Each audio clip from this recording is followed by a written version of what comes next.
And a lot of brand marketing is about deciding whether you want to try to change what people believe or whether you want to use what they believe and change what they think they want.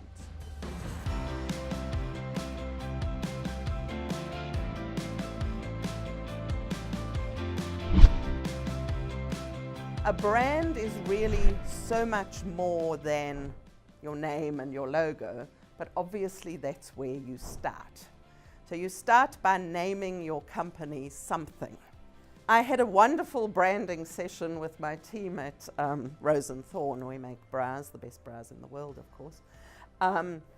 But where we were looking for names for an extension, a range that was going to be the premium range and so on. And one of our directors was obsessed with the idea that the brand name had to be something that was not a real word.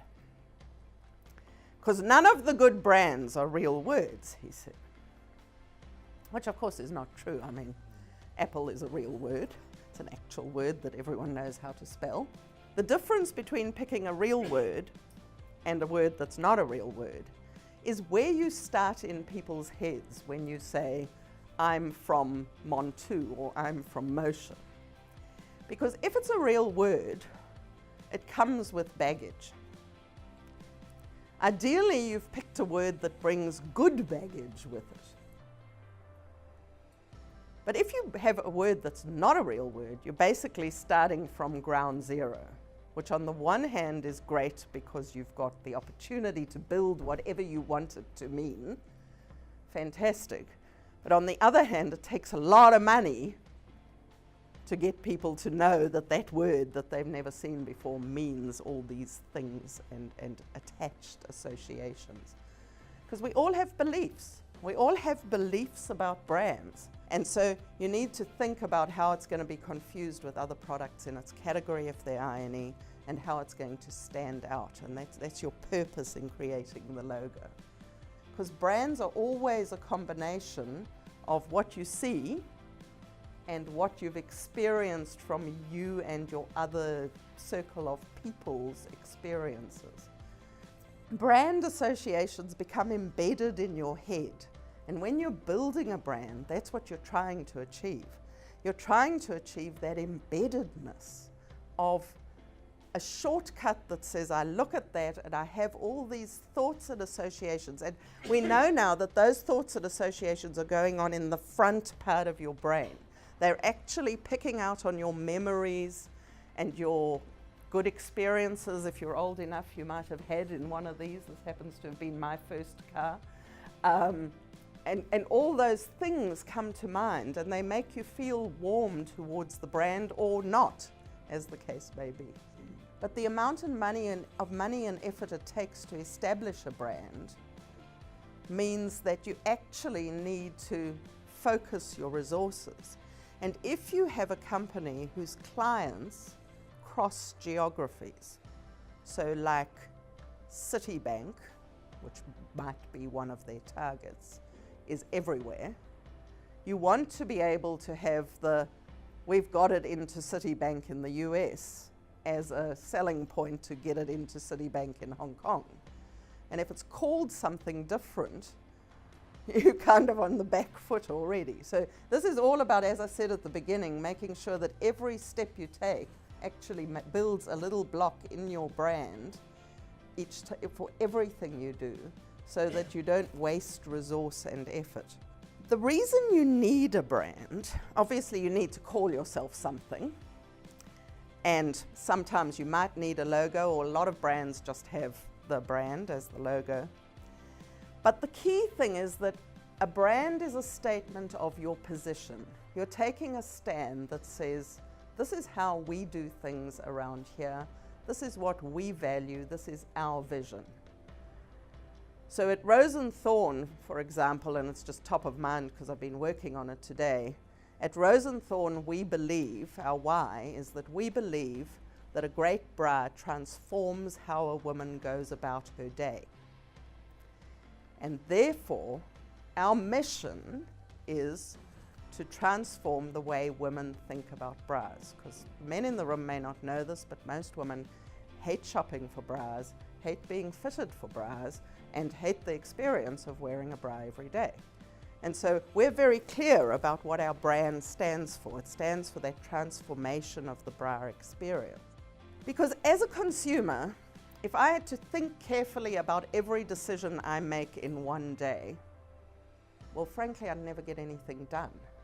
Because if I had to rationally assess my choices on starting with, what I put on for the day, and I'm going down the road, is it better for me to take the bus or to walk or to get on my bicycle or to drive the car? And if I had to think deeply about that, there are lots of reasons why I might do one or the other of those things. And then you go in to buy something and, this has more calories and that's tastier and so on. And the decision making that a consumer faces is just overwhelming. And so what our brain is trained to do is to use brands as a shortcut. That's the power of a brand. I've picked the brand that I believe is my kind of brand. And I can rationalize it and say, oh yeah, I've tried the others, they don't work as well. But none of that is true. You pick the brand and you stick with it because you feel it's just the one that's right for you, and it makes your life easier to know what you're going to buy rather than to have to assess every time. Think how long your your supermarket trip would be if you had to assess each product you were buying against its competitors in terms of price and value delivered on a routine basis. Now that's why you need a brand. A brand is something that people can fall in love with, can create a relationship to. Particularly, a brand is something that reduces the effort of choice. So the question you need to ask yourself for your brand is, what do you want to be famous for? If your brand died today, what would I write on your tombstone? And sometimes we ask consumers that. If this brand died today, what would you write in its obituary? Because that is the platform on which you build your brand. So to succeed in life, what you need is two things. You need to know where you're going, and you need to know what you want. And that then comes down to the fact that we spend our lives forming our belief system from when we're tiny. And so in a consumer product space, our belief system starts with the brands that our mothers used, particularly if they were attached to them. When you move countries, it's a bit hard, it's a bit disconcerting. But we have all these beliefs from our experiences of life. And then we need to shape those beliefs around working out what we want. And a lot of brand marketing is about deciding whether you want to try to change what people believe, or whether you want to use what they believe and change what they think they want. And it's easier to change what they want than it is to change what they believe. Think about how often you change your mind. How often do you change what you believe, what you firmly believe, compared to how often do you change your mind about what you want? And so in any market where there's room for doubt about which brand you should use, brands matter. So the reason you want a brand is because you want to build that belief for the market that this is the right brand for them, because if it is, there's a matching of your values as a company and as a brand with the values of the consumers who you're targeting, or the businesses who you're targeting. And as soon as you have some things where you can say, we always do this and we would never do that, you're starting to build what those values are. As soon as you have staff who are saying, this is how we do things around here, then they've become embedded in the brand. So going back to the beginning, please choose your name wisely. Think about it as if you're naming a child. Don't let it happen by accident. When my daughter was born, my father said he didn't care what she called him. He ended up being Dumpy. which stuck, of course, for all the other grandchildren and everyone. Make to make a purposeful decision about what to call your baby. Make your logo memorable and think about it in the competitive context of your others. And then just relentlessly build your brand.